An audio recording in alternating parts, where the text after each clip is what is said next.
we got it cut. The support.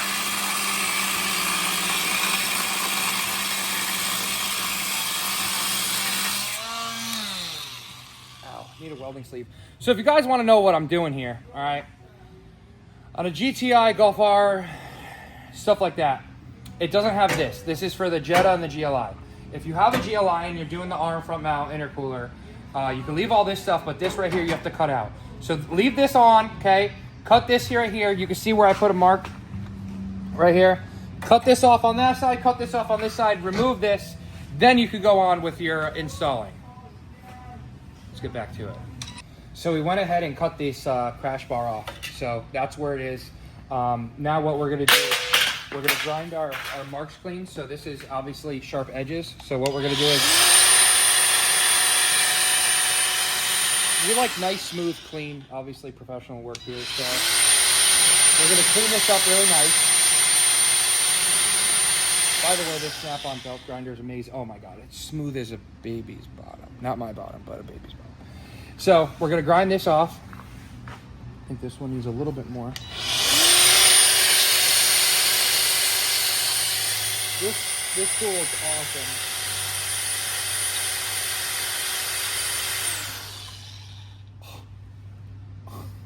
So we're gonna grind that off. We're gonna wash our paint marker off. We're gonna repaint these black so they don't rust. Then we're going to get the intercooler on. By the way, guys, I bought this tool last week. 2-foot high torque 3/8 ratchet. It's pretty freaking gnarly, but I had to get another drawer just for it. So what I did is I moved all my like ratchets out of this drawer because it was piling up. So now in this drawer I have all my batteries and hand tools in here, and then just all my guns. And then in this drawer I'll have all my ratchets. But with that being said, we're gonna put the intercooler on. We're gonna button it up for tonight. We have a lot going on. Tomorrow we're gonna finish with the downpipe and the catch can and stuff like that. After this, we have 2 Mark V R32s this week coming in for timing chain jobs. One's red, that's getting pulled in. I don't know what color the other one is. Even red is cool, but you guys think it's rare. Mark IV R32, it's rare. Mark V R32, the rarest is white. But I think, I'm not sure. I think both Mark V R32s that are coming in for timing chain jobs are red. And that'll be pretty cool. One will be on this lift, one will be on that lift. Curtis is working on Ari's Q5. He currently has a supercharger off on this car. He's redoing the PCV, the injectors, carbon clean. He's doing the full caboodle on this. So once he's done with Ari's Q5, she'll be back on the road again. This thing, full maintenance, up to date on this thing. She wants it to last forever. So we told her what she needs to do. She did it, and we will take this off the lift and have the other R32 on this lift. So we'll have both Mark V R32s on the lift, both trannies out, both noses pulled forward, ready to do timing chain jobs on both. We have another Mark IV R32 over there. We're going to be pulling the tranny on this week. And yeah, so that's the end of the day today on Monday. You know, we're going to finish this car tomorrow. We'll catch up with you guys in the morning. Unfortunately, you don't have to wait for morning because as soon as this video skips to the next clip, it was already morning. So yeah, we're gonna get the intercooler on. We'll do the downpipe and everything else tomorrow. Hopefully Gulkus shows up for work tomorrow so you can film me. Don't eat anything crazy tonight, Gulkus. We need you here tomorrow. Wouldn't miss it. See you guys on the next clip. So I went ahead and installed the front mount. That's how it looks all mounted up. So we have the aftermarket charge pipes in on the passenger side as well. And then this is what the front mount looks like installed. It goes to these brackets right here, one here and one here. And this is what it looks like installed. So now we're gonna get the bumper back on and look at that nice front mount intercooler through the bumper. It's gonna look really nice. Yo, so we got the intercooler installed.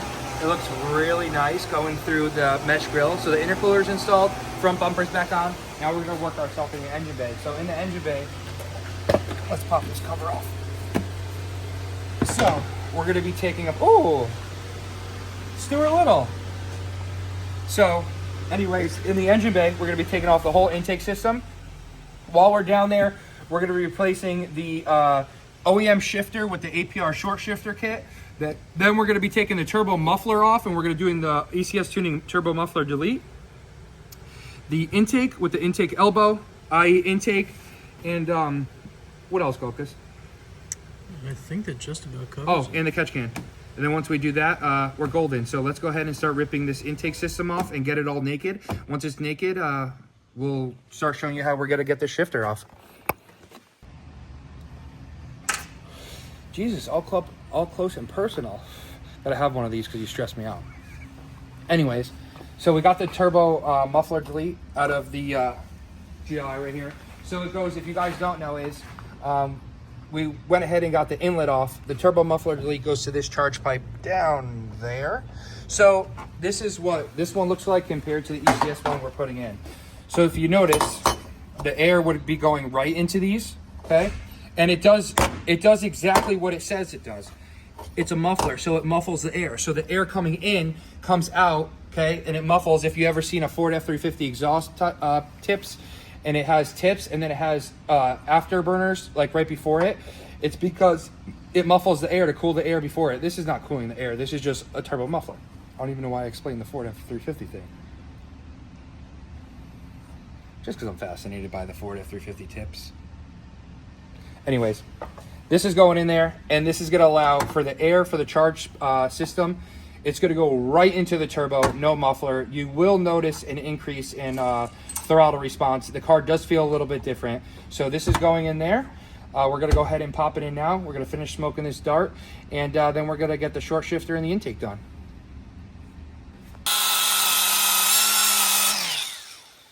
So we're getting the muffler in. The inlet. We got the muffler in, so that's all buttoned up. Now we're going with the ECS tuning turbo inlet. So basically with the inlet, you can see the size difference for the air coming in to the inlet of the turbo. Senna's awake. Yep, Senna's awake. All right, so basically if you guys get this, it's a little mishap on ECS tuning's part, but it's perfectly fine. Our hole right here where the screw goes, that was covered from wrinkle black powder coat, so go ahead and chip that off. And then also these right here, they shouldn't have powder coated these right here. So if yours are powder coated, and it will go in but it won't turn. Yep, sun is on. Just go ahead and grind down that powder coat. So that's what we did real quick. We're just sanding off this powder coat. Once the powder coat's sanded off, it should slip in and go right into the turbo and slide. So go ahead and get it lined up. Get it pressed in there. The O-ring's really nice and tight, so get it in there. And then go ahead and slide it. So before it wouldn't slide, guys, and now it slides nice and easy because all we had to do was grind down the powder coat coating. We're gonna get a T30 Torx and button that up. Now, if you don't install your O-ring, some people don't install it because they're like, oh, it won't fit. It does fit. Be patient. Install the O-ring, because if you don't install the O-ring, I see a lot of customers oil dripping down the side of their transmission, because even though we're doing a catch can, a lot of people put the inlet in with aftermarket or stock PCV systems, and with the oil system going back into it, you know, the turbocharger is acting like a Venturi effect, and it's sucking the air in from the PCV. So basically what that happening is oil is getting by, and it sits in this pipe. If your O-ring is not tight in there, the oil drips right out of the bottom.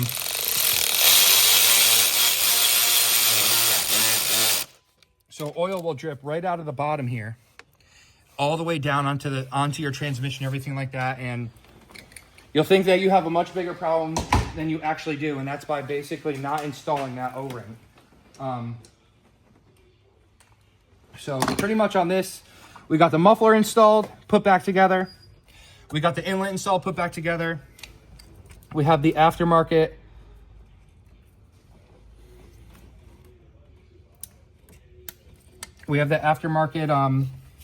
diverter valve put back together. So this customer wanted a blow-off valve. Blow-off valves are not really recommended on mass airflow cars. So this is more of a speed density tuning car. It doesn't use a mass airflow sensor for tuning. It uses the map input sensor for tuning. Doesn't have a mass airflow sensor. So with cars without mass airflow sensors, you could get away from it and go ahead and change your diverter to a blow-off valve. But this is basically both. This is a diverter / blow-off valve. It does both. Diverts the air back in, and a little bit will get out through the passages. It has a little adapter harness. These new ones from GFB, you can route it wherever you want. It's actually really, these new ones are really nice. So it gives you a little adapter harness that we have to put in there. We're gonna go ahead and get the short shifter situated for him. We're gonna do the downpipe next, and we're cooking with gas on this car. Soon to be off the lift. Gulkus is gonna start tuning it with Unitronic.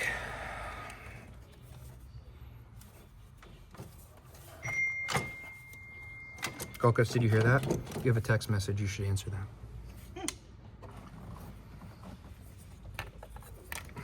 So the GLI is done. Last night we got the downpipe in, so if you look back here, we got the IE high flow catted downpipe. Gulkus went ahead and flashed his car, Unitronic Stage 2. We got the catch can installed, the intake installed, the short shifter installed, the front mount installed. So now we're gonna go on a test drive, see how that tune feels. Get some, you wanna drive-by clip? No. Probably won't even really sound that much louder, but we'll get a nice drive-by clip, let you see what the car looks like on a GLI, looks like on coilovers, and the sound on a downpipe. And yeah, let's get it outside.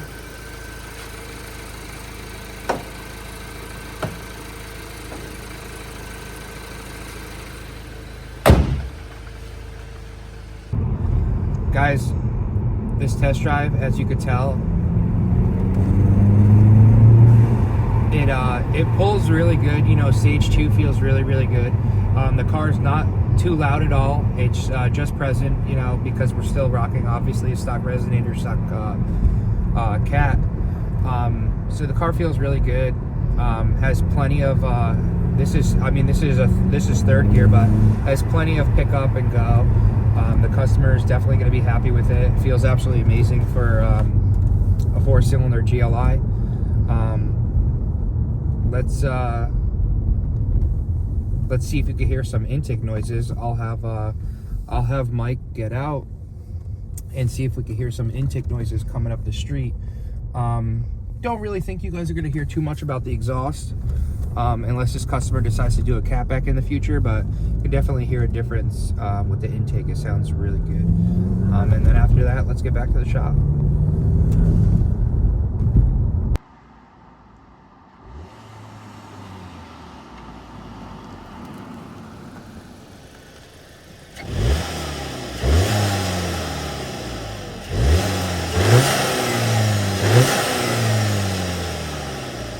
So overall, guys, ride's really good. So if you're looking for a little bit more aesthetics and a little bit more power out of your, your newer Volkswagen GLI, let us know. You know, pretty much with an intake, a downpipe, and a tune, it just woke this car up. You know what I mean?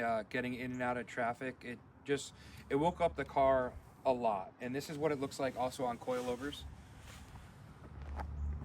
It's a good looking car. If we went ahead and put like a lip kit on, a front lip kit, rear lip kit, side skirts, the car looks really good. Definitely liking it. Let us know what you think. If you guys want more GLI content, sorry, this road is pretty loud.